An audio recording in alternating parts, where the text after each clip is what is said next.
Assalamualaikum warahmatullahi wabarakatuh.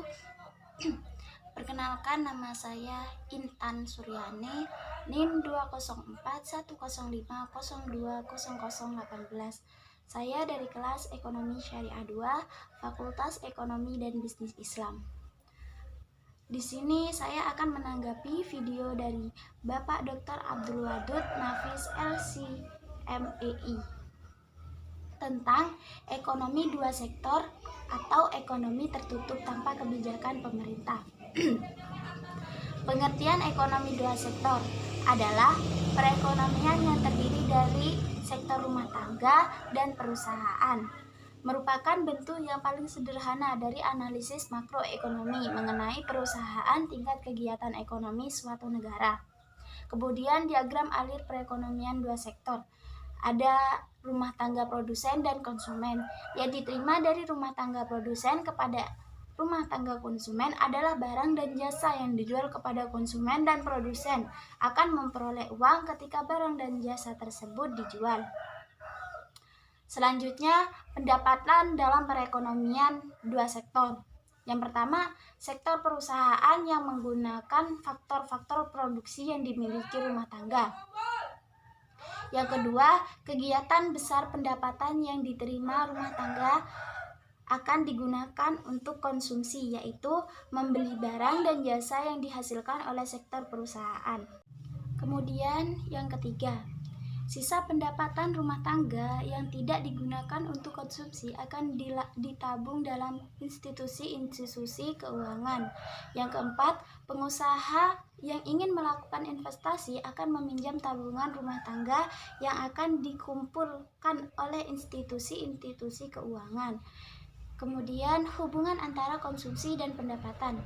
Pendapatan rumah tangga adalah faktor terpenting untuk menentukan tingkah pengeluaran.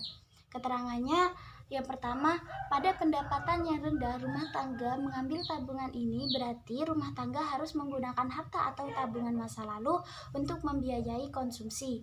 Yang kedua, kenaikan pendapatan pengeluaran konsumsi di sisa pertambahan pendapatan ditabung. Yang ketiga, pada pendapatan yang tinggi rumah tangga menabung. Kecondongan konsumsi. Kecondongan konsumsi marginal atau MPC merupakan perbandingan yang di antara pertambahan konsumsi atau MPC yang digunakan dengan pertambahan disposable income yang diperoleh. Kemudian yang kedua, kecondongan mengonsumsi rata-rata MPC merupakan perbandingan di antara tingkat konsumsi dengan tingkat disposable income. Kemudian kecondongan menabung. Kecondongan menabung marginal atau MPS merupakan perbandingan di antara pertambahan tabungan dengan menambah disposable income.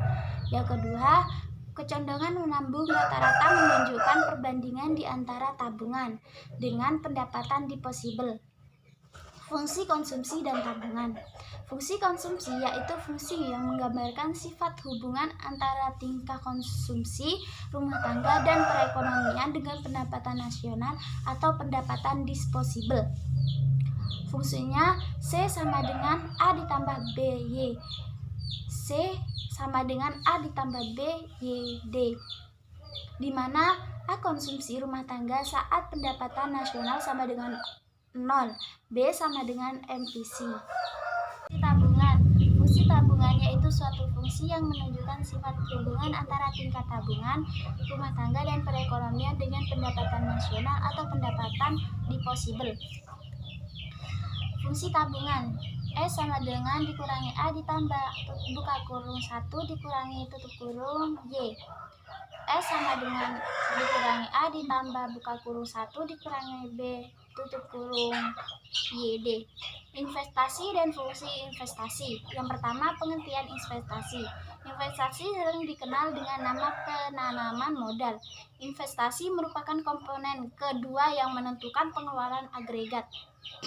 Investasi pengeluaran atau pembelanjaan, penanaman modal atau perusahaan untuk memberi barang-barang modal dan perlengkapan produksi untuk menambah kemampuan produksi barang dan jasa yang tersedia dalam perekonomian. Faktor penentu investasi. Yang pertama, tingkat keuntungan yang diramalkan akan diperoleh.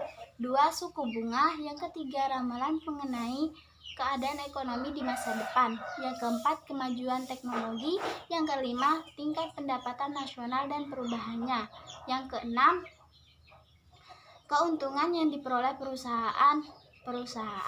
Sekian tanggapan dari saya, kurang lebihnya mohon maaf. Wassalamualaikum warahmatullahi wabarakatuh.